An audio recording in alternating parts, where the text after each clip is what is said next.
welcome back. So, my spiritual path began as I realized that,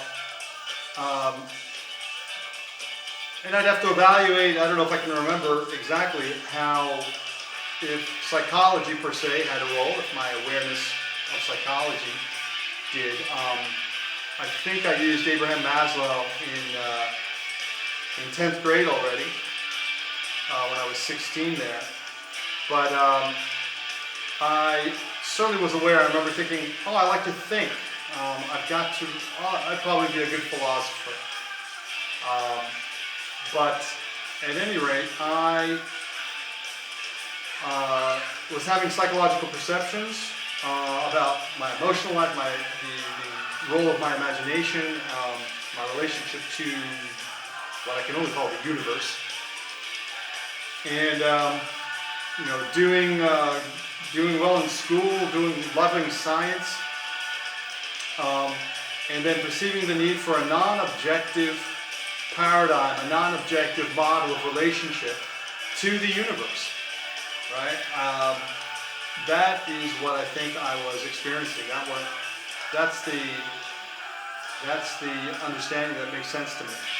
So I was reading this book that my father had by this great religious scholar, Huston Smith, and I gravitated naturally towards Taoism, and I identified a phrase that he said, which was that the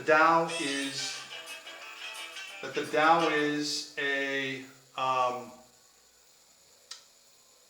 creative continuum that is always accessible. And so, having sort of just heard of the term God here and there, never having really discussed it much at all, I said, well, if there's a God, that's what I want it to be.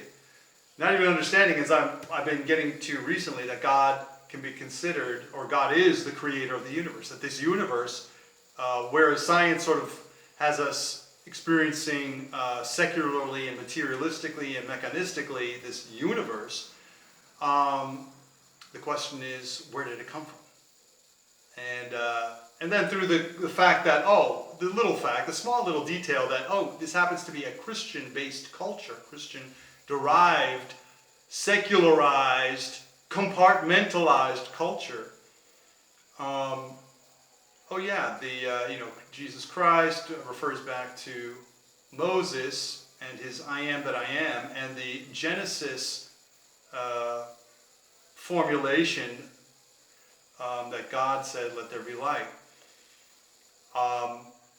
The creation of this universe, that amazing point of reflection, that amazing point of then philosophical reflection that comes up to and back to, or goes back to, Aristotle and his post-Orphic mystery perception, point that's not usually made, with the Orphic mystery experience excluded, but he gets to the philosophical position of asking, of affirming and asserting that there is cause and effect, and that there is a logical deductible, we can deduce, just as we induce, so we can induce and deduce a causal chain back to a first cause. Just beautiful reflection, but even more beautiful is this Judeo-Christian experience that this creator is a father, is a concerned agent, the divine, that we relate to ultimately. And I'm grateful for the understanding now that I can offer to the world, to you all, that God is an aspect of our universe. As much as we have been oriented to perceive the universe, then we can consider that God is a facet of the universe that we experience. And what a facet he is, he, she, it. So, my beginning began through Taoism. So I'm just going to read a little bit of the Tao Te Ching by Stephen Mitchell, chapter 1. The Tao that can be told is not the eternal Tao. The name that can be named is not the eternal name. The unnameable is the eternally real. Naming is the origin of all particular things. And it's a beautiful meditation and a beautiful beautiful philosophical, spiritually philosophical statement. Also, Unitarian Universalism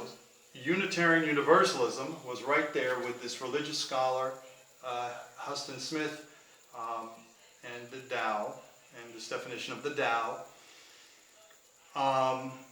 With Unitarian Universalism having an excellent formulation of its principles and its sources. Let me just check the time here. Okay, time.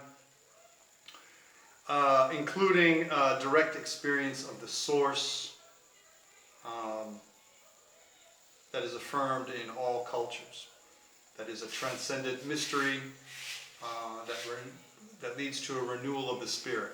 Those are some aspects that are mentioned. So, as an interfaith Christian then, that's what I identify myself now as, with Unitarian Universalism as my base Christian sort of foundation, along with Christian Science and Quakerism as bases. I want to honor Alex Haley and his book Roots. I have a book called Boiling Energy, an anthropological study of an African tribe and their healing ritual, the Kalahari Kung. Kung San, right? The Kung San people. Gandhi by Louis Fisher, biography, great biography. Freud and Jung, book on Freud and Jung, cooperativismo in Brazil. Let's see, I've got Martin Luther King here, want to honor him, and a whole bunch of other people. I just happen to have some of these books. And let's see, the Buddha here, the truth. I love this section.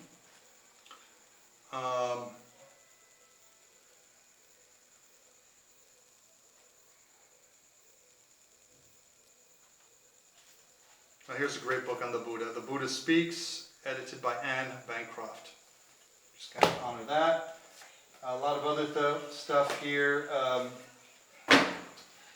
Well, I guess I'll just kind of limit this here. Dr. Chauncey Crandall, great video of his testimony and his Jeff Arkin's